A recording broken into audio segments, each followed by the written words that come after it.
Taurus, welcome to your reading for March 2016. This month, you start off with the King of Clubs. This has been like a long-term thing for Taurus, dealing with some sort of fire sign in your life, dealing with somebody who's a fire sign in your life. A lot of the times, I think Taurus does well with fire signs relationship-wise, so I think that this could potentially be a relationship that you're dealing with somebody in your life. Again, I mean, this has come up several times for you, Taurus, where you're dealing with a fire sign. Could be like a boss or somebody who's a fire sign as well.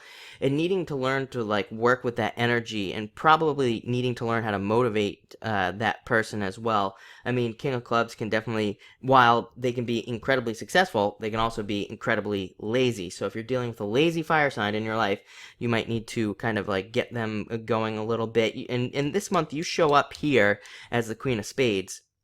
Which is like way more motivated, way more strong, and way more aggressive than the King of Clubs. So, you might be having to deal with that this month.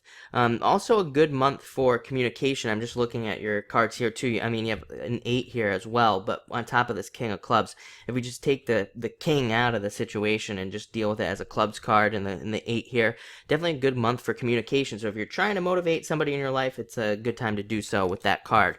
Next, you have the Three of Hearts. Good card, just a general sense of well-being. Three of Hearts is a good card because it just makes us feel good, really, is all it is. And it's a card of also just kind of happiness, general happiness, feeling happy, kind of feeling in the flow. You can look at it as like a mind, body, spirit. So while I normally say that these odd numbered cards are unbalanced because they're odd numbers, the Three of Hearts is actually much more balanced because it represents mind, body, spirit. So it's kind of like the Holy Trinity, the whole connection, everything coming together in one card. So it is definitely on the more balanced side of things, unlike the other threes or fives or whatever in the deck.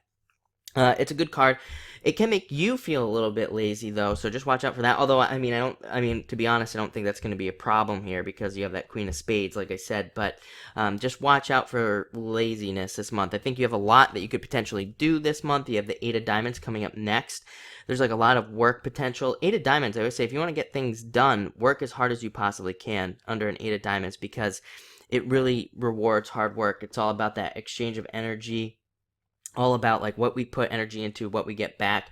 So when you have an Eight of Diamonds, it's like you could really make some forward movement here, really get a lot done work-wise.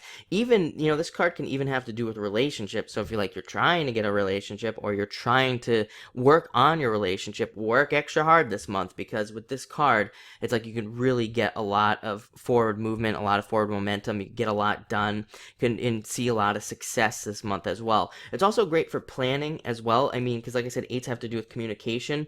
So if we look at it, and if you're like planning a business, planning anything out, planning something work-wise, even again relationship-wise, you could really take this Eight of Diamonds and kind of apply it to anywhere that you're coming up with a plan.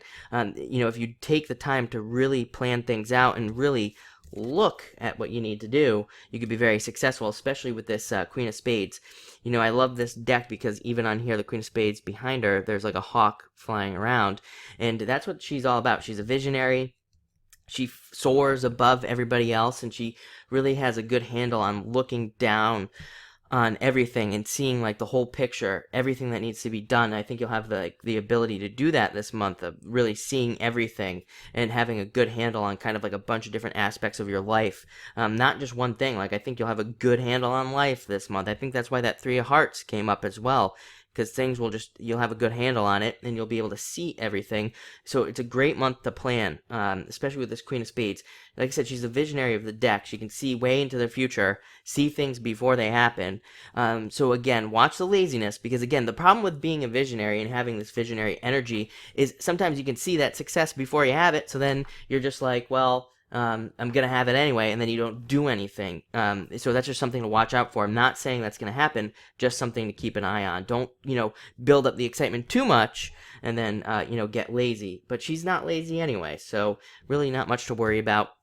And then finally, you have the Ten of Spades, kind of like the Death card in the Tarot, leaving a bunch of stuff behind, leaving junk behind, but it is also a card of having been through a lot. I mean, it's kind of more than the Death card, because with the Ten of Spades, it's like you've been through a lot, you've had to deal with a lot, you've had a bunch of challenges, you've had to carry a heavy burden and all of this stuff for a very long period of time. But this is that all that stuff moving on, you kind of shedding all those old wounds and everything. So it could be a very transformative month for you as well. Seems like that for a lot of people, actually. So very interesting. But thank you for watching, and definitely enjoy the month.